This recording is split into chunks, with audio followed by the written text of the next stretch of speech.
खुलुमबाय मैया सावथालफोरा मानो दावराव खालामदों बेनि डिटेल्सखौ आङो लाबोदों। बेनि सिगां लक सभायाव मैया कनस्टिटिउशन 131 एमेन्डमेन्ट बिलखौ पास खालामनो हायासै। बे बिला जेननो गोनां जाबाय, माने एमपिफोरा बे बिलखौ लानानै सापर्ट खालामासै। बे बिलनि गेजेरजों लक सभानि सिटखौ 543 निफ्राय बे सिटखौ बारायनानै 850सो बानायनो नागिरदोंमोन आरो लक सभायाव आइजोफोरनि थाखाय सिटखौ 33% रिजार्वेशन खालामनो नागिरदोंमोन आरो बे बिलनि गेजेरजों समस्तिनि सिमाफोरखौबो गोदानहै बानायफिननो थांखि लादोंमोन एबा डेलिमिटेशन खालामनो नागिरदोंमोन, नाथाय बे बिलखौ इमप्लिमेन्टेशन खालामनो हायासै। मैया लक सभानि पार्लियामेन्टआव 528 जन एमपिफोर दङमोन आरो बे बिलखौ जानांगौ होननानै 298 जन एमपिफोरा भट होदोंमोन, नाथाय बे बिलनि एगेन्स्ट 230 जन एमपिफोरा भट होदों। बे बिलखौ पास खालामनो थाखाय 2/3 मेजरिटिनि गोनांथि जायो, माने 528 जननि मादाव 352 जननि भट गोनांथि जादोंमोन, नाथाय 298 जनल' सापर्ट खालामनायखौ नुनो मोनदों। बेनिखायनो बे बिलखौ मैया एक्ट खालामनो हायासै एबा बे बिला पास जायासै, मानोना गोबां अपोजिशन एमपिफोरा सापर्ट खालामासै। दा एनडिए एबा बिजेपि सरकारा आइजोफोरनि थाखाय रिजार्भ एमपि होनो हाथ'लिया होननानै जोङो बुंनो हायो, मानोना मैया बे बिला पास जायासै एबा आयेन जायासै आरो लक सभानि सिटआबो बारिनाय नंलिया। बेखौ लानानै हिमन्त बिश्व शर्मा बिथाङा मैया बुंदों दि 17 एप्रिलखौ ब्लेक डे होननानै हिमन्त बिथाङा बुंदों, मानोना लक सभानि अपोजिशन एमपिफोरा आइजोफोरनि एगेन्स्ट होननानैबो हिमन्त बिश्व शर्मा बिथाङा मैया लिरदों। बिटिसिआव सावथालफोरा माफोरबायदिहाय बर'फोरखौ बुथारनायनि उनाव दा आरो मैया चिरां जिल्लानि रनिकाटा फरेस्ट रेन्ज अफिसखौबो गाग्लोबनायखौ जोङो मैया नुनो मोनदों। गासै 200निबो बारा सावथाल हौवा आरो सावथाल आइजोफोरा खौसे जानानै रनिकाटायाव थानाय फरेस्टनि अफिसखौ अर सावना होफैदों। बे रनिकाटा फरेस्ट रेन्ज अफिसा इन्डिया भुटान बर्डार खाथियाव दङ। चिरां जिल्लायाव सावथाल आरो फरेस्टारफोरनि गेजेराव बुलायनाय जादों, अर सावलायनाय जाथायफोर जादों, सिलाय सेना लांनाय जाथायफोर जादों आरो लोगोसे गोबां मानसिफ्राबो जखम जानो गोनां जानायखौ जों नुनो मोनदों। जोङो मिथिनो मोननाय बायदिब्ला रनिकाटा फरेस्ट रेन्जआव गोग्लैनाय फरेस्ट हाखौ इलिगेलि दानस्रांना सावथालफोरा दखल खालामनानै लादोंमोन एबा न' लुनानै बे फरेस्ट हायाव थाहैदोंमोन होननानै जोङो मिथिनो मोनदों। बेनिखायनो थांनाय 16 एप्रिल खालारखालि मोनाबिलि समाव इलिगेलि फरेस्ट हायाव न' लुना थानाय 25 जन सावथाल सुबुंफोरखौ हमनानै फरेस्टारफोरा अफिसाव लिंनानै लाना थांदोंमोन। लिंना लाना थांनानै फरेस्टारफोरा बुंदोंमोन दि बियो फरेस्टनिसो हा आरो बेयाव नोंथांमोना थानो मोननाय नङा होननानै सावथालफोरखौ बुंदोंमोन आरो बेबायदि बुंनायाव सावथालफोरा मानिनानै लादोंमोन आरो बिथांमोना बे जायगानिफ्राय थांसिगोन आरो जोङो बेयाव थाला होननानै बिथांमोना साइन होदोंमोन आरो साइन होखांनायनि उनाव फरेस्टारफोरा सावथालफोरखौ थिनहरफिनदोंमोन। नाथाय मैया फुंनि 9 रिंगासो बाजियाव बे जाथायखौ थांखि खालामथिनानै सावथाल लिडारफोर आरो सावथाल आइजोफोराबो आखायाव लावथि लानानै बिथांमोना रनिकाटा फरेस्ट रेन्जनि अफिसखौ गाग्लोबफैदों आरो फरेस्ट डिपार्टमेन्टनि गंथाम गंब्रैसो गारिफोरखौ सावथालफोरा सावनानै होबाय आरो फरेस्ट डिपार्टमेन्टनि बाइकफोरखौबो सावनानै होनायखौ जोङो नुनो मोनदों आरो बुख्रेबनायखौबो जों नुनो मोनदों आरो लोगोसे फरेस्ट अफिसखौ बुख्रुबदों, अफिसनि डकुमेन्टसफोरखौ बिसिदों, कम्पिउटारफोरखौ बुख्रेबदों आरो गंब्रैसो फरेस्ट डिपार्टमेन्टनि सिलाइफोरखौबो सावथालफोरा सावनानै होदों आरो गंसे एबा गंनैसो सिलाइफोरखौ नागिरनानै मोनाखै एबा गोमादों होननानै जोङो मिथिनो मोनदों। बे जाथायखौ खालामनायाव सावथालफोरनि ग्रुपफोर दङ आरो लोगोसे आदिबासिफोरनि अल सान्थालि स्टुडेन्टस इउनियन आसुफोरबो दङ आरो आसा आफादाबो बे जाथायखौ खालामदों। सावथालफोरा रनिकाटा फरेस्ट हायाव थाहैनाया बारा बोसोर जायाखै, 25 बोसोरनिफ्राय 30 बोसोरसोल' जादों। 1996 आरो 1998 मायथाइयाव सावथालफोरखौ बिएलटि आरो एनडिएफबि आफादा बड'लेण्ड ओनसोलनिफ्राय होखारनो टारगेट लादोंमोन। बे समाव बिएलटि आरो एनडिएफबिफोरा सावथालफोरनि न'फोरखौ सावना होनाय जादोंमोन। बे समाव सावथालफोरा गिनानै न'निफ्राय खारखोमानानै लामाफोराव बानायनाय रिलिफ केम्पआव थाहैनो गोनां जादोंमोन। बेबायदिनो सावतालफोरा बेसेबांबा बोसोर रिलिफ केम्पआव थानायनि उनाव सावतालफोरनो थानो थाखाय पार्मानेन्ट सल्युशन खालामना सरकारा होयैनि जाहोनाव 1996 आरो 2000 मायथाइनि गेजेराव रिलिफ केम्पआव थाग्राफोरा रनिकाटानि फरेस्ट सायाव थाहैनो हमो आरो न' लुनानै गामि बानायनो हमो आरो लोगोसे आइ दैमा आरो मानास दैमाजों हा खुरखा जानाय सावतालफोराबो फरेस्ट सायाव एबा रनिकाटायाव थानाय जि फरेस्टआ बेयाव थांनानै न' लुना थाहैनो हमो। बिसोर बे फरेस्ट सायाव थाहैना आबाद मावना जाहैनाया 25निफ्राय 30 बोसोरसोल' जादों होननानै जोङो मिथिनो मोन्दों।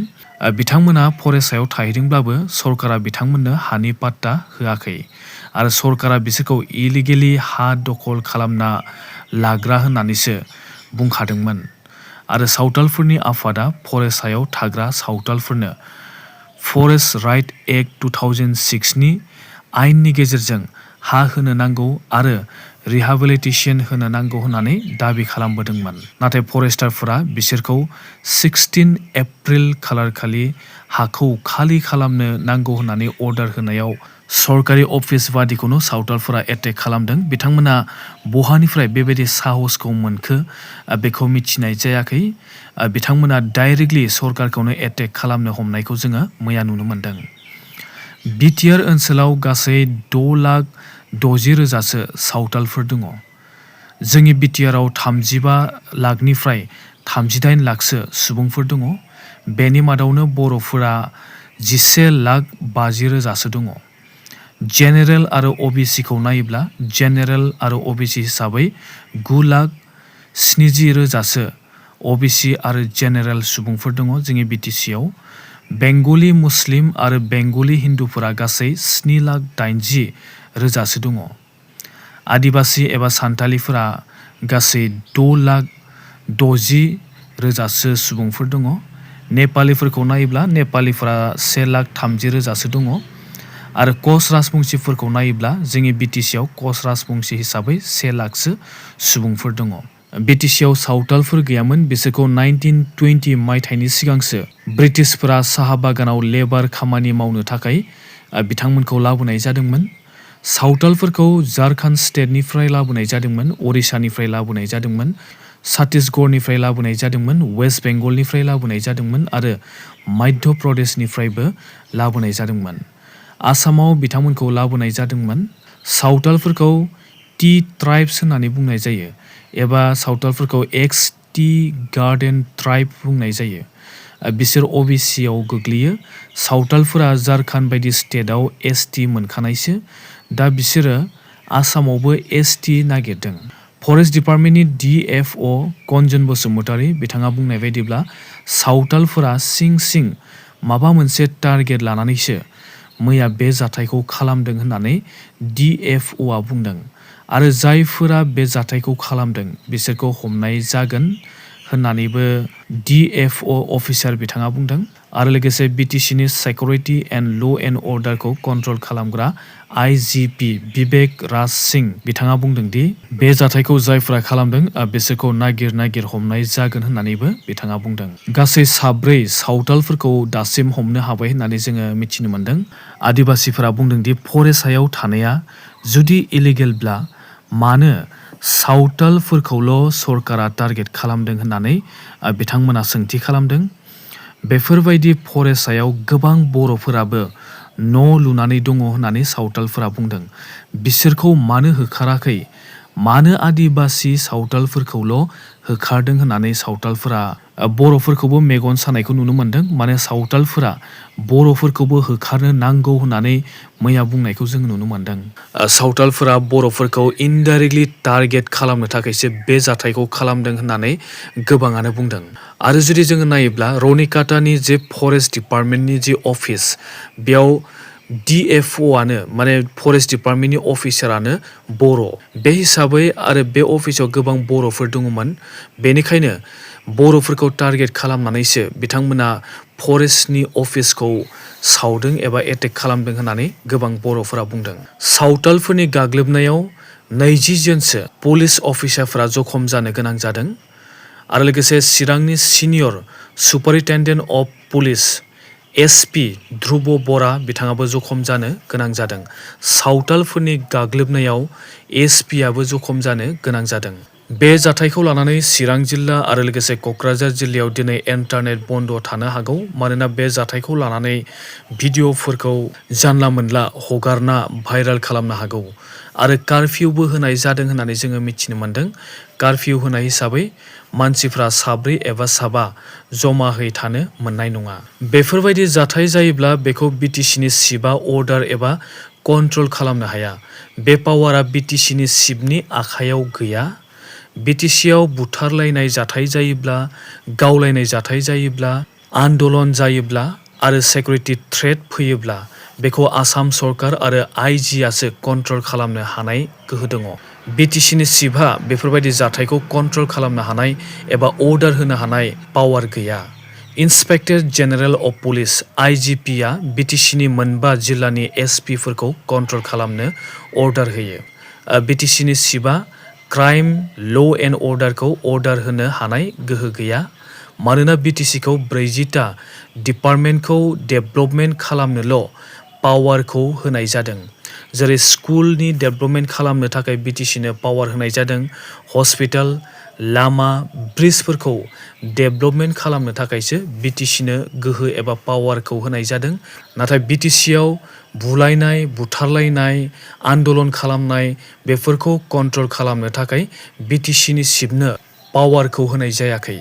बिटिसिआव जेसेबांखि बुथारलायनाय, गावथारलायनाय, आन्दलन खालामनाय, अर सावनाय बेबायदि जाथायफोर जायोब्ला, बुला बुसि जाथायफोर जायोब्ला बेखौ आसाम सरकारानो दिनैसिमबो कन्ट्रल खालामो आरो आसाम सरकारा आइजिपिनो बे पावारखौ होनाय जादों आरो आइजिपिआ जिल्लाफोराव थानाय एसपिफोरनो खामानि मावनो थाखाय अर्डारखौ होयो।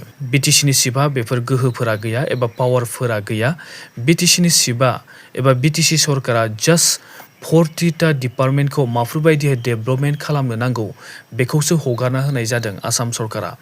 आसाम सरकारा दिनैसिमबो बेबायदि ल' एन्ड अर्डार क्राइमफोर जानाय जाथायफोरखौ कन्ट्रल खालामनो थाखाय बिटिसिनि चिफनो बेबायदि अर्डारखौ दिनैसिमबो होनाय जायाखै। बेनिखायनो हाग्रामा महिलारि बिथांमोना बेबायदि जाथायफोर जायोब्लाबो जेबो अर्डार होनो हाया। बिथांमोना जास्ट खावलायनोसो हायो, आसाम सरकारखौ खावलायनो हायो। बेनि अनगायै बिथांमोना गावसोर पार्सनेलि बिटिसिखौ कन्ट्रल खालामनो हाया। क्राइमफोर जायोब्ला ल' एन्ड अर्डारनि सायाव बिटिसिनि चिफ हाग्रामा महिलारि बिथांहा जेबो पावार गैया। स' नोंथांमोना भिडिअखौ मोजां मोनदोंब्ला मोनसे लाइक खालाम, शेयार खालाम आरो लोगोसे चेनेलाव गोदानबा चेनेलखौ साबस्क्राइब खालामनानै लानो दाबाव। दासिमनि रादाबा एसेनोसै। Thank you.